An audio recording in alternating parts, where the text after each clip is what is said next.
Thanks for having me. Wow. That's so nice. They love you, man. Thank you. Thank you. Love you. I'm going to, here's the thing. There's a lot of things, see? There's a lot of things I want to talk to you about, and I'm not going to start with Breaking Bad, but it's this idea that I rarely have seen in the 10 seasons we've done this show. Everybody's transferred the goodwill they felt towards Jesse onto this Aaron Paul life that you have. Yeah, it's fantastic. It's so, Thank you. It's Thank so you. unique. Thank you. Yeah, it's very unique. strange. Is it? Yeah, it's very strange. People were just so invested in Jesse, and you know, they just wanted him to just survive and be okay. And we didn't know. That's the thing. We didn't know that if it was going to work out that way. We didn't know. I know. And so now they want me to survive and be okay, which is just so great. Thank you, guys. Thank you. Yeah. And you know, as to transfer to the movie, Need for Speed, the last time I see Jesse's in a car, and then I see Jesse, and I see you, Aaron, in the car again, and then you're driving away. It was all planned. Yeah. But yeah. When I thought of how much fun it must have been to look at this movie and say, I can do this film, and I can have a lot of fun with this film. Yeah, I mean, that's what it was all about. I mean, playing a role in Breaking Bad for so many years was just so, I mean, Jesse was just so draining and just emotionally exhausting. But it was very, I mean, it was, you know, incredibly satisfying, but it was nice to kind of put him behind me and read a script that I just was like, oh my God, this would be so much fun, and it was, and it was incredible. Are you a good driver? Yeah, you know, I knew how to drive, but I knew how to drive before, but I definitely know how to drive a lot better now. I mean, I just understand cars so much more. I mean, that was the main thing. Our director, Scott Waugh, he did this film 100% practical. There was zero CGI. So all the stunts you see actually happened. And Scott told me that there was a moment where he wanted you to spin a car and pull right up to him, and he was filming it, and that you were afraid of hitting him. Right. But he kept pushing you to get closer and closer to him. Yeah, that was one of the most terrifying shots I personally did. I had to drive directly at the cameraman, and I know, like, I'm like, oh, Scott's the cameraman now, because I'm sure the cameraman did not want to be in harm's way. And so it's me driving at the camera about 70 miles an hour, because I had to get a lot of speed going, because I had to pull the emergency brake and slide the car up to the camera, up about 2 inches away from the camera. And so the first 2 takes, I was about, you know, I think the first take I was about 15 feet away from the camera, and then I got about 6 feet away. He's like, just don't worry about it. If you hit me, I'll just roll over the car, which did not make me feel better at all. And so I'm like, all right, I'm gonna go for it. And I got about, I mean, you'll see in the film, I got about this far away from the lens, and then I had to fly the door open and then run off. And so, I mean, it's just very apparent that I was the one driving. That was his goal. Right. To be an action star is a very different kind of headspace as an actor. Yeah, I mean, I never thought in a million years I would ever do play the leading role in an action movie. It's fantastic. Thank you. Tell me when you first moved to LA. You come from Idaho? Idaho, yeah. And so you get there with your mom. Did your mom go? Did she take you? Yeah, you know, I packed up my 1982 Toyota Corolla. Okay. She drove out with me. I got to LA when I was 17, and she kind of just, you know, said good luck, and she went back. So what was that like? Because I think your father was a minister, a preacher, right? Southern Baptist minister, yeah. Yeah, and to see their kid, 17, going to Hollywood, guys. Yeah. That must have been quite a thing. You know, I look back at it now, and it must have been just so hard for them to let me go, let me leave the nest. I was really the only one of my siblings to venture off, but I applaud them for allowing me to do it, because, I mean, when I was 17, every 17-year-old thinks, oh, you know, I'm 17, I'm driving a car, I have a license, I'm almost an adult. I am an adult, but you look back and you realize, well, you're such an infant at 17. You know, you have so much more growing up to do, and I really, I thank my parents so much for really, you know, trusting in me and believing that, you know, I would stay kind of focused and not get lost in the madness. So when you got into this film and you knew that in Need for Speed there would be stunts, you're a qualified stunt person in a way, weren't you? Now, technically, yeah. Well, no, but then, because as far as I understand it, oh no, you went to the Nationals in Santa Barbara, California for your amazing stunts. Oh wow, let me see this. Rollerblading? Oh my God. Funny story. Dude, you gotta play Kurt Cobain. Look at that look, man. Hey, you know, tell them, yes, please. That's a lie. I did not go to Nationals, and I just made up some random story. They're like, do you have anything interesting to, I'm like, no, not really. Like, really nothing? I'm like, went to Santa Barbara, rollerbladed in Nationals. Does that work?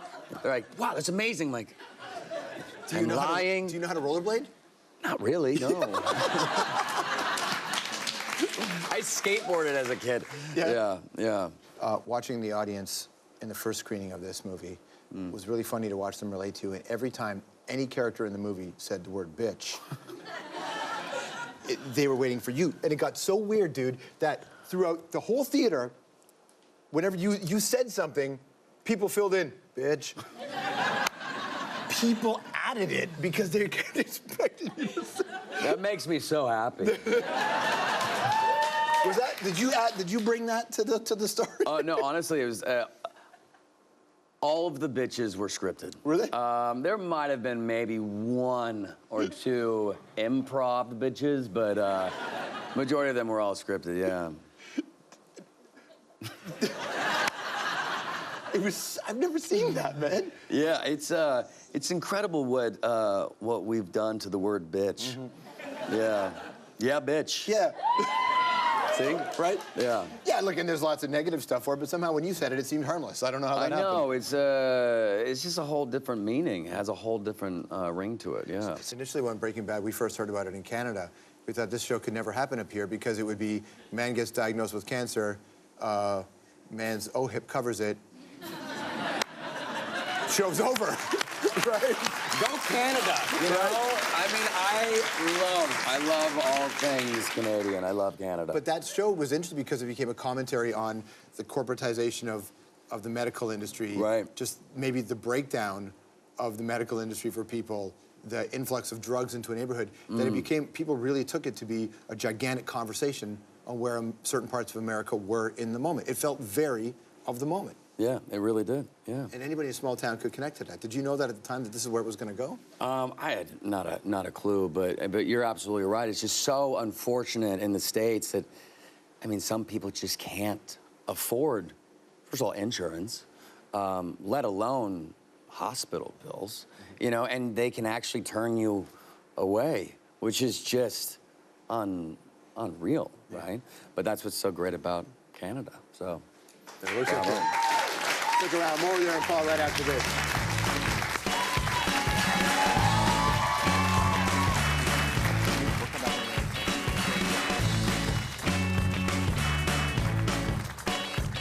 So if you're a Breaking Bad fan, you know all the conversation out there about the prequel, right? Better Call Saul.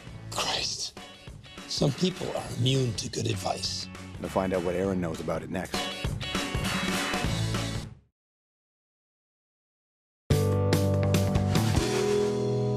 Nobody wants to hear a parody song when they can hear the real thing for the same price. 2 words. Eat it. I hear you're gonna parody one of my songs. Maybe. I like that. Oh, you're so weird. That kid's got the goods.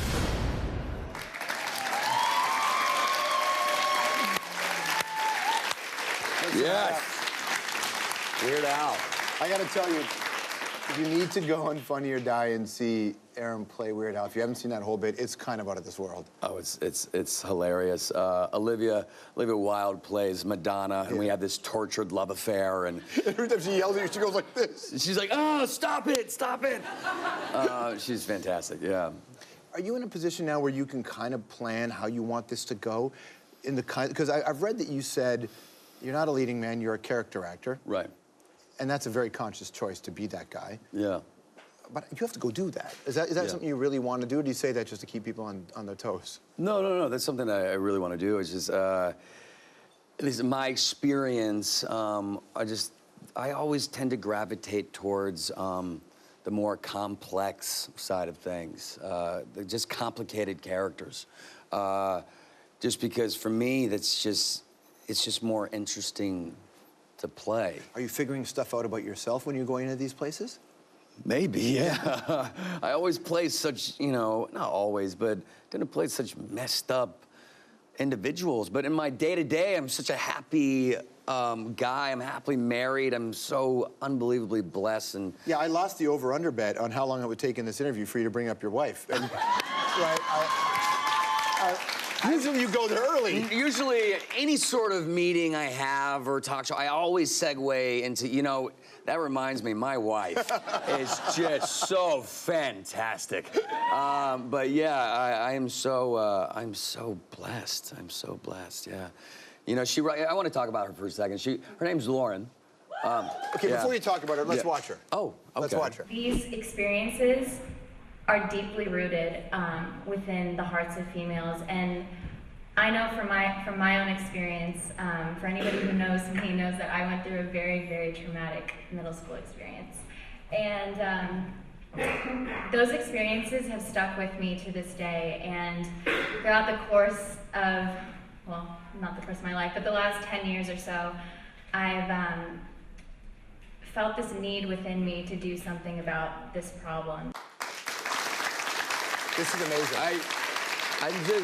I'm just so proud of her. That was the very first assembly she had for Kind Campaign, a nonprofit that she runs, and she did a documentary called Finding Kind that they play in schools throughout the country and throughout Canada now, which is incredible. And it's just she travels all over and just talks to young girls about the effects of bullying. And she's just an incredible voice for every young girl across the world. And you recognize the value of that relationship, right? How Yeah. important it is to have, if you have any ability to reach an audience, Yeah. that you need to take ample time to do something good with it. Yes, absolutely. It's just she's such an inspiration to us all. Yeah. My parents, taught me, hey, just be kind to one another. And then when I met, a real life angel, Lauren, I was just like, oh my God, like they exist. And so I was just so blessed to just be in her company. And then, we were friends for a year, and then it just it blossomed into something that I never thought was possible. How does a preacher and wife watch their son be in this movie where it's super heavy and dangerous, and then watch their son be Jesse? Yeah.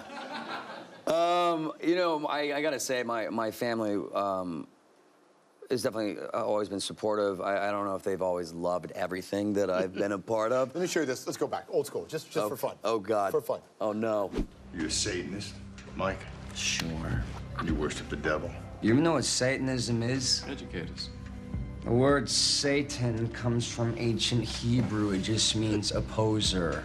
Satan opposes the hypocritical morals and dogma of the so-called Holy Church and its followers. If you grew up in this town with God shoved down your throat every day, you would oppose it too. It's all hypocrisy. Do this, don't do that, and all the time, the adults are the ones screwing up. Now, a preacher seeing that. Yeah, my father did not approve of that role. You didn't like that role? No, the Satanism thing just didn't, go over well with him. Okay, before I close, I better call Saul. Vince Gilligan said that Walt and Jesse would be a part of that, this prequel, which sounds amazing because Saul's incredible. Yes. But how connected to it are you? Do you know much about it? I know a lot about it. Come on. I'm not. Dude, there's nobody watching. There's no... Shh. You're not here. There's no one here. Yes, I will be a huge part. You No, will? okay. I hope to be. Yeah, I mean, if they'll have me, but you know, you guys won't know until probably it airs. I'm excited about it.